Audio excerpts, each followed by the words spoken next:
진짜 신혼집 구하는 거 너무 힘들다. 우리 부모님도 1억 이상 해주시긴 어렵대. 내 돈 5천만 원 정도 있으니까 나머지는 대출 받아야 할 것 같은데 어쩌지? 그래도 전세밖에 못 얻을 것 같아. 괜찮아. 우리 나이에 몇 억 가진 사람이 그리 흔하겠니? 오빠네 부모님도 노후 준비하셔야 하는데 1억이나 해주셨으면 할 만큼 하신 거야. 그래도 너희 집은 훨씬 잘 사는데 우리 집안이 상대적으로 형편이 안 좋으니까 괜히 너한테도 미안하고 나중에 너희 부모님이 신혼집 문제로 결혼 반대라도 하실까봐 걱정이 돼. 이미 우리 결혼은 다 허락하신 거고 더 이상 쓸데없는 걱정은 할 필요 없어. 신혼집이 꼭 아파트가 아니어도 상관없으니까. 전세 2년 사는 동안에 우리 둘이 열심히 돈 많이 모아서 그 다음에는 더 좋은 곳으로 이사 가자. 우리 부모님도 그런 식으로 재산 모으셨다고 하니까 우리도 할 수 있을 거야. 그때는 30년 전이고 그때랑 지금이랑 같아? 아무튼 다음 주부터는 우리 신혼집 알아보러 다녀야 해.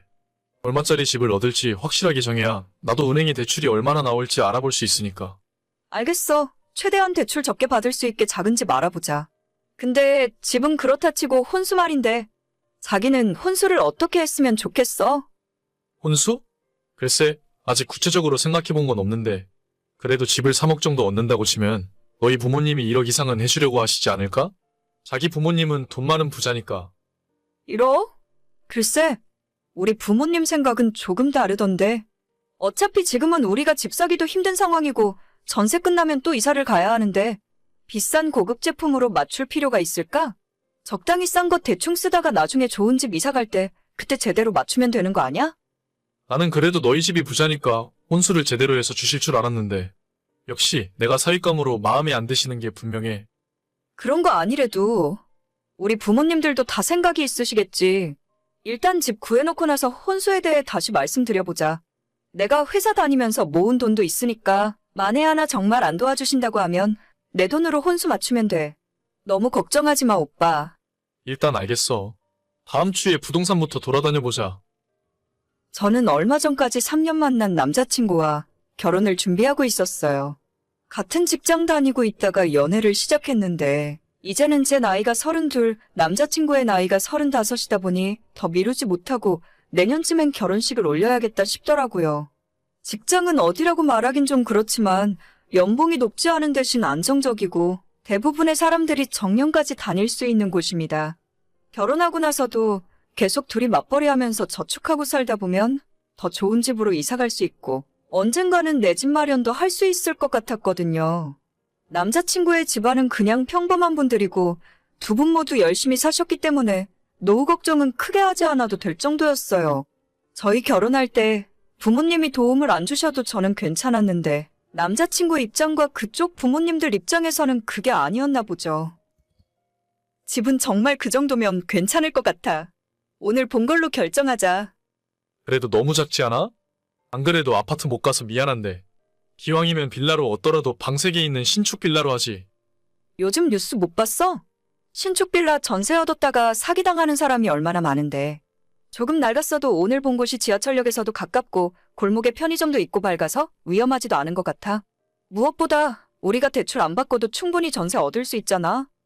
어차피 우리 부모님이 1억을 해주기로 하셨으니까 대출 받아서 더 좋은 곳으로 가지.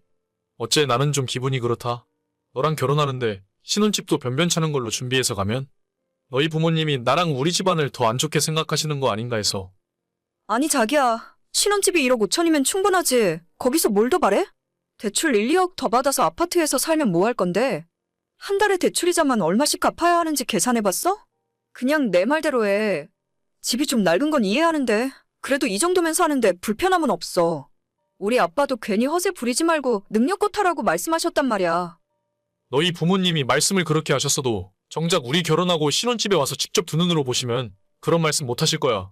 지금이라도 대출 받아서 아파트로 가자. 그래야 나도 떳떳하고 우리 부모님도 면목이 설 것 같아. 아니 진짜 내가 좋다는데 대체 뭐가 문제야? 대출 없이 마음 편하게 돈 모으고 사는 게 훨씬 낫지. 돈 잘 벌어? 오빠 나랑 월급 똑같잖아. 겨우 그 정도 벌어서 대출 갚고 나면 얼마 남는데? 그러면 대출 말고 너희 부모님한테 좀 빌려볼 수는 없나? 너네 집 부자니까 그 정도 돈은 빌려주실 수 있잖아. 내가 안 갚겠다는 것도 아니고 우리 부모님도 1억이나 장만하셨는데 훨씬 잘 사는 너네 부모님도 1억 정도는 해주실 수 있는 거 아냐? 내가 몇 번이나 이야기했잖아. 그런 생각이면 그냥 오빠 부모님한테 지원받는 1억도 받지 말라고. 우리 엄마 아빠도 다 생각이 있고 1억이 돈이 우스워? 작년에 엄마가 상가 분양받은 것 때문에 지금은 안 된다니까? 아, 진짜. 일단 우리 부모님이랑 이야기 좀 더 해볼게. 너도 생각 좀 정리하고 있어봐. 결혼 준비하면서 신혼집 문제 때문에 남자친구와 말다툼이 자꾸만 생기더라고요.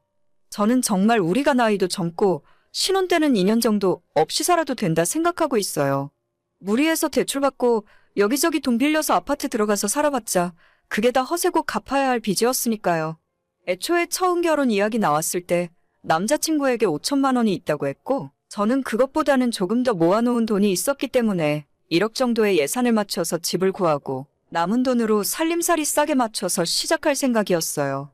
하지만 남자친구가 먼저 자기 부모님을 졸라서 결혼자금 1억을 지원받기로 하더니 그 뒤로 점점 저한테 눈치 아닌 눈치를 주더라고요. 저희 엄마가 작년에 상가를 새로 분양받은 것은 사실입니다. 거기에 목돈이 묶여있는 것도 맞지만 그래도 부모님이 제가 원하면 1억 정도는 결혼자금으로 내어주실 수 있는 분들이세요.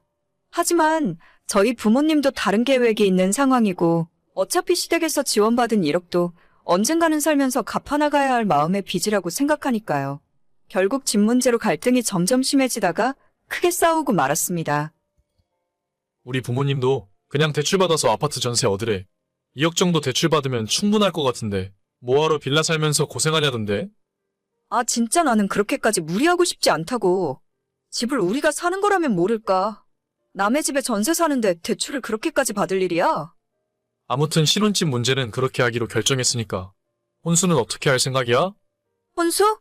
그냥 내가 저번에 얘기한 대로 해야지. 2천 정도 선에서 맞추면 가성비 있게 할 수 있을 것 같은데? 그 정도면 충분하지 않아? 그건 빌라 살 생각이었을 때 이야기지. 아파트에 들어가서 사는데 어떻게 똑같이 해? 최소한 혼수로 5천 정도는 해야 한다고 생각하고. 솔직히 내가 1억 5천에 가는 거니까 너희 부모님이 차 한 대는 뽑아주셔야지. 뭐? 우리 부모님이 차를 왜 뽑아주는데? 그럼 딸 시집 보내는데 공짜로 보내려고 그래? 우리 집에서 이렇게 주면 너네도 5천만 원짜리 자동차 정도는 해주셔야 하는 거 아냐? 아니, 내가 언제 돈 받아오라고 강요한 적 있어? 처음부터 부모님들 도움 바라지 말고 우리끼리 알아서 하자고 했지? 왜 오빠 마음대로 결정해버리고 이제 와서 차를 해달라는 거야? 너는 결혼이 장난 같니? 너랑 나랑 소꿉장난 하는 게 아니잖아. 집안 대 집안으로 인연을 맺는 건데 너희 부모님만 아무것도 해주지 않겠다고 하시는 게 말이나 되는 소리야? 우리 부모님이 1억 현금 내어주셨으면 너네 부모님도 최소 5천만 원짜리 자동차 정도는 해주셔야 한다고 봐. 내가 무리한 요구를 하는 건 아니라고 생각해. 아, 이럴 거면 그냥 장사를 해. 본전 생각나고 돈 아까우면 뭐하러 나랑 결혼할 생각이야? 내가 언제 아파트 해달라고 했어? 그냥 조금 부족해도 우리 힘으로 하자고 했잖아. 우리 부모님도 그걸 원하신다고. 주제도 안 되는데 억지로 무리해서 좋은 아파트에서 사는 게 아니라. 주제도 안 된다고? 너 지금 나랑 우리 집안 무시하는 거야? 그게 아니라 말을 말자. 자꾸 이런 식이면 더 이상은 결혼 이야기 못할 것 같아. 처음부터 괜찮다고 몇 번이나 얘기했는데 왜 이렇게 자격지심이 심해? 그럼 없던 일로 해. 너네 집 솔직히 개뿔도 없는 거 아냐? 어떻게 외동딸이 시집 간다고 하는데 한 푼도 안 해주실 수가 있어? 너가 친자식이 아니거나 아니면 너희 부모가 겉만 번들으라고 알고 보니 개털이었거나 둘 중 하나라고 생각해. 이게 말이면 단줄하나. 우리 힘으로 하는 모습 보여드리자고 했지? 내 말대로 딱 2년만 그렇게 살았으면 그 뒤로는 우리 아빠가 집부터 시작해서 사는데 불편함 없이 다 해주신다고 하셨는데 엄마 아빠가 당신 봤을 때 사람이 어떤지 모르니까 일단 신혼 때는 같이 고생해봐야 한다고 말씀하셨을 때 무슨 소리인가 싶었는데 그 말을 이제야 알겠다. 그냥 결혼은 없던 일로 해. 나도 더 이상은 하고 싶지 않아졌어. 아니, 나는 너희 부모님한테 더 잘 보이고 싶어서 그랬다니까? 자동차 이야기는 그냥 답답해서 해본 소리지. 너희 부모님이 그런 생각 갖고 계신 줄 몰랐었어. 됐어. 끝이니까 연락하지 마.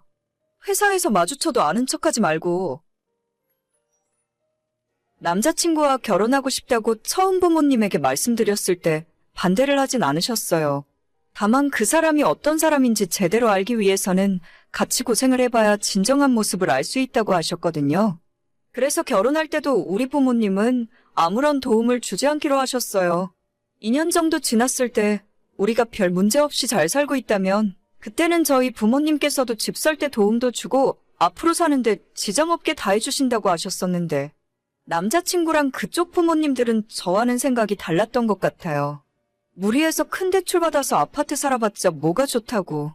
저는 1억 받아오라고 시킨 적도 없는데 이제 와서 우리 부모님한테 5천만 원짜리 자동차 얻어오라고요? 결혼 생활 시작도 안 했지만 이 사람의 진정한 모습에 대해서 알 수 있었던 것 같고 덕분에 시간 낭비 없이 빠른 결정을 내릴 수 있어서 다행이네요. 헤어진 이후로도 뭐가 미련이 남는지 계속 미안하다 잘못했다며 저랑 다시 잘해볼 생각인 것 같지만 저는 남아있는 정도 없고 아무런 미련도 없네요.